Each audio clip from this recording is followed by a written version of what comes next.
Enter the future. Vectorman, the most revolutionary game ever for Sega Genesis.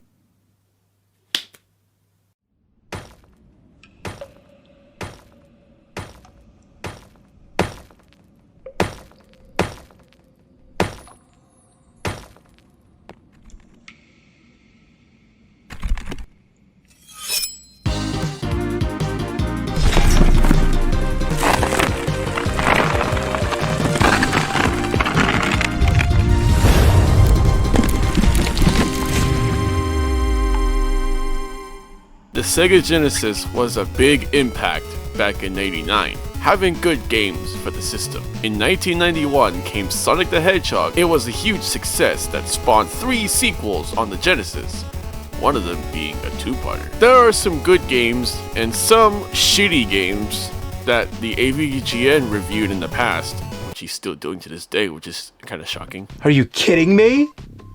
I have to go all the way back to the key again? But the game I'm going to review is the Vectorman games. If you remember one of my gameplay videos from 4 years ago, one of them was the Sega Genesis collection. The one with save states and the fast forward and rewind feature, that's my favorite. But the audio was ass. That's because I didn't have a capture card yet. But now that I do, I can record gameplay from my consoles.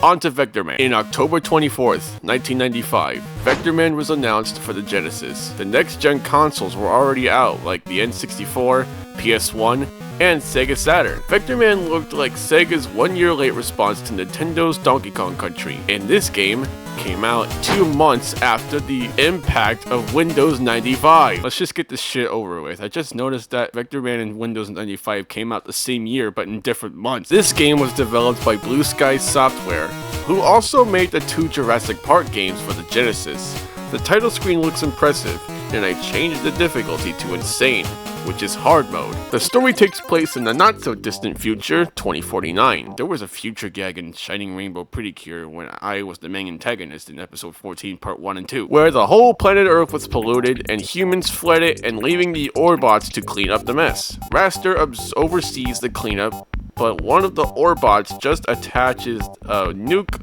to Raster's head as a mistake. How can you fuck something up like this? Raster was renamed to Warhead, and mind controls all the Orbots through a broadcast to destroy all humans upon their return to Earth. Vectorman is the only one not hypnotized, so it's up to him to stop Warhead's plan to end humanity. Gee, what a story that was for a game with orbs as maids. Anyway, what you see is what you get in this game. Vectorman is a run-and-gun action game. Like with Mega Man and Contra, Vectorman can shoot in all 8 directions, and when you shoot down while in the air, your fall speed goes down. That's helpful. The graphics are great. There is lots of stuff to find by destroying TVs, like health, weapons, transformations, checkpoints, 1-ups, and extra time. Some enemies are kinda goofy. A fire hydrant with teeth is called Jaws. That's lame, but it's pretty scary when you try to kill it. The enemies I hate are the beetles. They are the most common, and they don't stop coming from off screen. They can screw your jumps. Each stage reflects a day on Vectorman's adventure. The bosses are just fun to fight. Before I talk about the bosses, let's talk weapons and shit. Vectorman's main weapon works fine, but the weapons make this more fun. The weapons you can find are Rapid Fire, Wave, Bolo, a Snukulus Shield, and the not-so-common Orb. It's a screen nuke that kills any enemy on screen, but if you use it, the screen flashes, and that can hurt your eyes a lot. The transformations are fun too, like the Missile, Fish! Drill! Bombs? the Buggy, Jet, the Parachute, and for stage 11 only, Dancing Fool. That transformations don't last long, except stage 11, staying alive. They're under a short time limit before wearing off. The lighting effects in this game are just amazing. You can also explore these levels for more goodies like I said earlier, but there is a time limit. When time runs out, if you don't get a checkpoint, back to the beginning of the stage, and if you lose all your lives, it's game over. No continues. Sure, you can get extra lives, but no continues. Be warned, this game is not for casual players. This is a hard game to play if you want a challenge. Better get extra time, checkpoints, and those health upgrades. There are also other paths you can take for a bonus stage by destroying a generator protecting the satellite. The bosses are fun. You can fight this plane called Sludge Barge. It's easy if you know its pattern like I do, and I took it down without getting hit at all. That's how we do it in my garden. The fight with the Aurora Borealis was a nice idea when it has two animal forms. Just shoot till it's dead. The fight with Clockwork, not from Nick All-Star Brawl or Danny Phantom, is kinda hard. When you hit its head, he scatters explosives that hit you if you're too close. The animation on the Acrobat boss is spot on. Shoot it down and learn the pattern. The 3 separate bosses in stage 14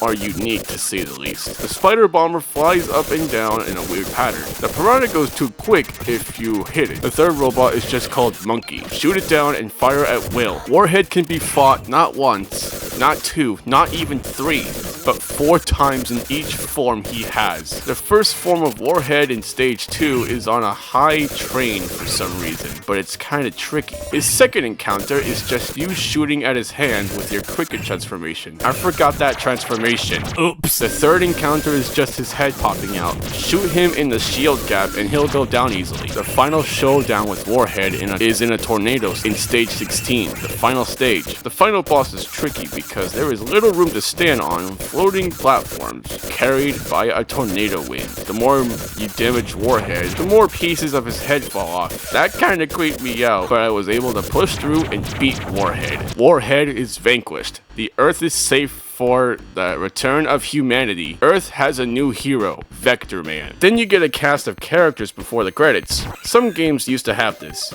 Does anyone miss that? Yeah, me too. Let's move on to the second game. So Vectorman was popular enough to get a sequel. Would it jump to the Saturn or PS1?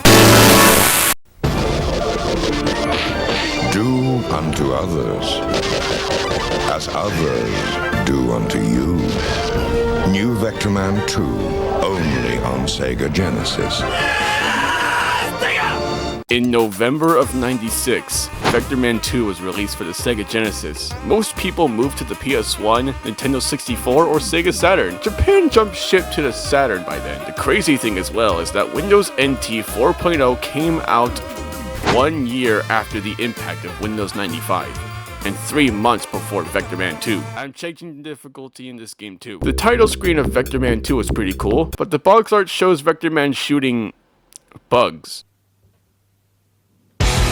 Anyway, after the event of the first game, meaning Warhead was defeated, Vectorman heads off to do his job as a garbage robot while listening to some tunes as an unknown missile hits Vectorman's ship as he jumps out. So already we enter the first level, Geronimo, propelling down to a mysterious research facility while fighting mutant bugs on stage 2. The second game has the same multi-paths to choose to get more things to keep your run going. There's new weapon ammo too, laser beam or just LASER! Energy and Super Shot, the Pulse Beam, and the Screen Nuke weapon returns, but now it's named Overkill. It fits because the screen doesn't flash when you use it. There is still flashing in this game, so look away just in case.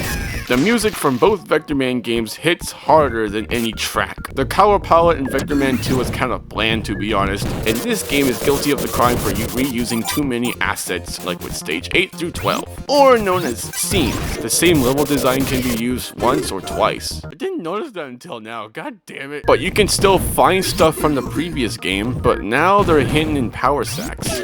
Gross. Stage 16 is just called Recycle or Die. What the hell, game? Transformations are handled differently here. The helicopter transformation is used for the very first stage.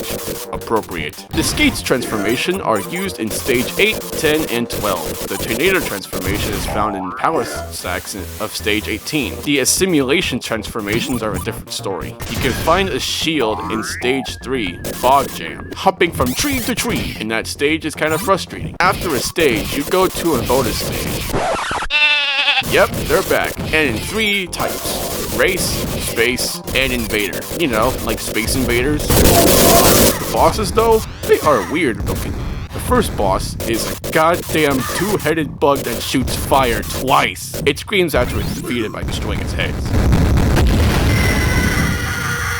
Lava Scene stage time. And the second the simulation morph is becoming a scorpion. Scorpion tail lets you attack with your tail, down, straight, or up. And you can also walk on lava under a short time limit. Now we're fighting a lava monster? This is just stupid. Just jump and shoot. No contest for that beast. Roller skating now.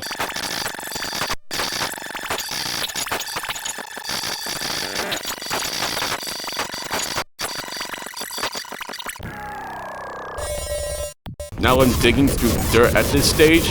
That's too much dirt! More roller skating than digging and the last roller skate level. Finally, something new here. This is a cave where 2 morphs are found. When you kill a tick, you get Tick Punch, where you kill any enemy in 1 hit. And Rhino Charge by killing a Rhino Beetle. It lets you charge into shit, letting you move faster and jump higher. The next bosses are the Snake Twins. I don't know the pattern for this boss, so I just go for it until it's done. Recycle or Die is a stage that's set in some old factory that you can finish in seconds if you know where to go. But I decided to explore and found a fire ant, named after a real insect. And when you kill it, you obtain Fireball. Mario uses a fire flower to shoot fireballs, but Vectorman kills a big fire ant to shoot fire, and this is the only stage where you can find that dumb ant. Oh, stick yourself in my mossy garden! Stage 17, 1 power sec is the checkpoint, and the boss is just the face. Shoot diagonally and he'll go down. Stage 18 is Shout and Twist. Wow, good job game. That's referencing the last level of Vectorman, Twist and Shout. Just tornado related shit here, nothing more. Stage 19 and 20, Tank You and Tank Patrol. We'll let Vectorman become a tank. The fuck? The A button turns the tank left or right. Good lord. Hey, look at me! I'm Aphmau's color. Then Ian, and now Kim. Level 21, Bad Eggs. The objective is simple, climb to the top while finding morphs. Now we're at the last boss, the Black Widow Queen. And there are 2 methods to beat the final boss.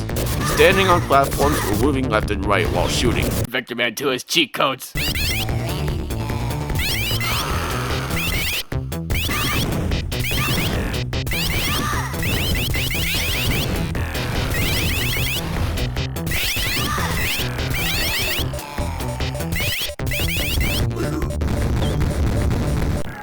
And that's Vectorman 2.